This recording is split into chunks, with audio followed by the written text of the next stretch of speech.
Hello Gemini, welcome dito sa aking channel, Kapalaran 888. Welcome. Alamin natin kung anong messages, vibration, gabay energy para sa inyong lahat. At ay weekly tarot reading, saw the light, socialize, or join in. Oh, Gemini, parang message to sa'yo for the month of October or pwedeng sa... Nako, tingnan natin, Gemini. So, meron ditong first 3 cards na lumabas. Una itong saw the light. Ang saw the light na to is nagsasabi sa'yo na socialize or join in. Sinasabi ng barahan na sa linggong ito yung best time.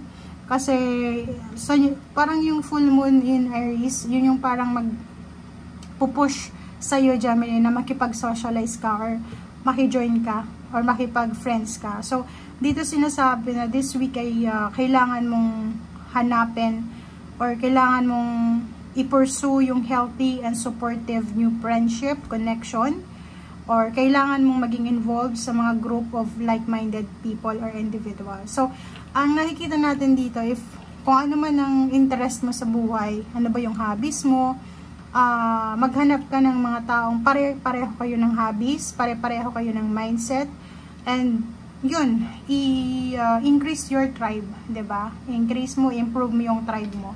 Okay, makipag-socialize ka and mag-join ka sa mga occasions, parang ganyan. So, para madagdagan yung new friendships mo and connections.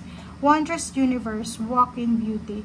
So, nakikita natin dito na nakikita ko na yung ibang Gemini is sobrang ma-appreciate nila kung ano yung meron sila sa ngayon. Like, for example, physical appearance, gwapo, magandang katawan, parang ganyan. So, medyo confidence, yung confidence level nila ay sobrang mataas ngayong linggong ito. Ma-appreciate nila kung ano yung meron sila. And, yung iba sa inyo dyan ay nasa reflection mode na posibleng marami silang natutunan from their past, and then yung past nila ay posibleng yun yung magiging parang motivation nila to move forward para sa future. So, nakikita natin yung iba sa inyo na balance yung mindset, and at the same time sobrang positive.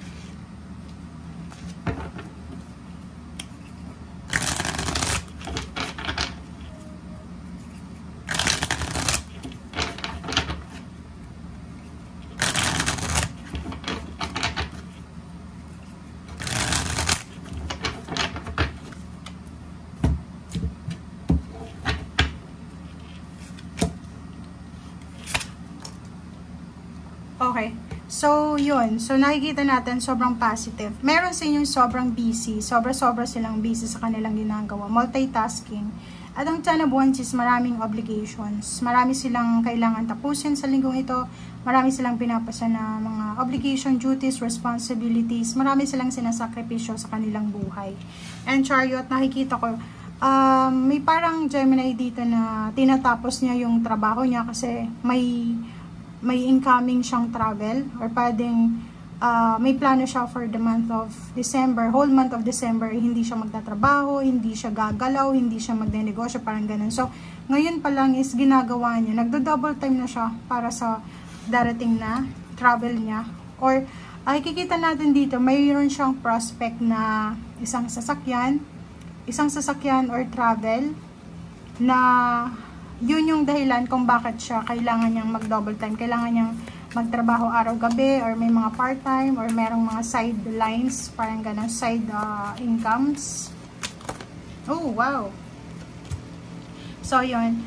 May good news din regarding sa mga kapamilya, kakilala, na siguro maraming pinagdaanan sa buhay, or pwedeng ikaw to.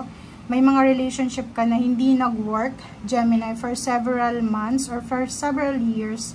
Merong mga relationship ka na parang naging masilimuot yung relationship mo sa pamilya, sa kaibigan, sa kapitbahay.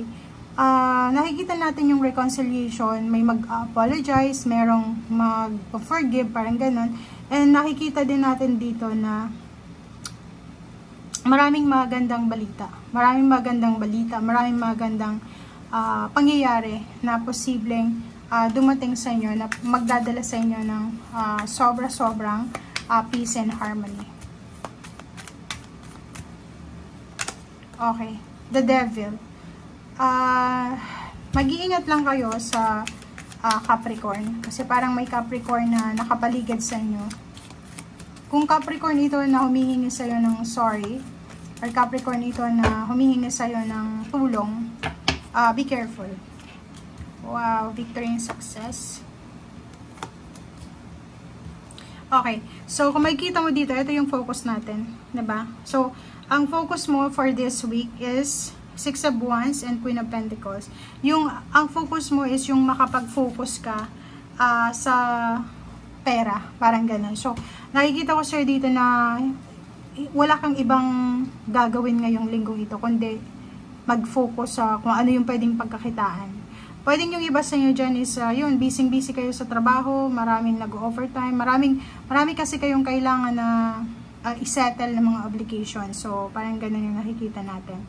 At ang Six of Wands and Queen of Pentacles, sinasabi sa iyo na may iba sa inyong makakatanggap ng payouts, incentives, salary increase, pwedeng may posisyon na tataas, merong recognition, rewards, awards, and pwedeng money yung rewards yun or yung award. Pwedeng manalo ka sa contest or pwedeng manalo ka sa mga palaro or patimpalak na involved ay money. Okay?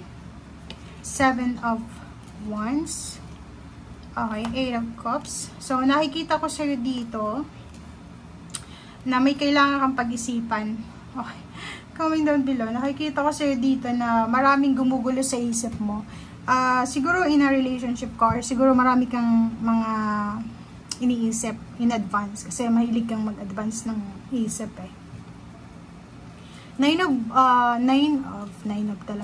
Hermit. Sinasabi ng baraha, bago ka mag-desisyon, make sure na ulitin mo, isipin mo, hindi yung overthinking na every night ka nang nag-iisip, hindi. Yung ano lang, bigyan mo lang ng oras yung isang bagay na nahirapan kang buuin yung plano or kung ano man yan na outcome, mag-isip kang mabuti, pag-isipan mong mabuti. Okay? Nakikita ko sure dito, may isang relationship na i-offer sa yung universe. May papasok sa buhay mo, kaso lang, hindi ka interesado. Nasa Eight of Cups to, so parang nakikita ko sa'yo dito, may mag-offer sa'yo ng relationship or love, lalo sa mga babaeng Gemini. Ang gagawin mo is, i-ignore mo lang. Parang yun ang nakikita natin. And last two cards ka na, Six of Pentacles, ay 3 pala, High Priestess, and Hierophant. So, nakikita natin dito na may binabala ka. It's either partnership kasi ito eh. So, may binabala ka, pero hindi pa to sigurado. Parang mga plano lang. Mga plano. So, nakikita natin dito na may plano ditong magpakasal, may planong mag-travel, kaso lang ang problema sa ngayon is pera. So, kasalukuyan, yun ang dahilan kung bakit kailangan mong magpursige sa ginagawa mo, magtrabaho para dito sa planong travel or planong pagpakasal or planong pagpapatayo ng bahay or kung ano man tong plano mo. Okay? So, thank you guys for watching. And at the same time, nandito yung Hermit, sinasabi yung mga plano mo, pag-isipan mong mabuti bago ma-execute. Thank you guys. Bye!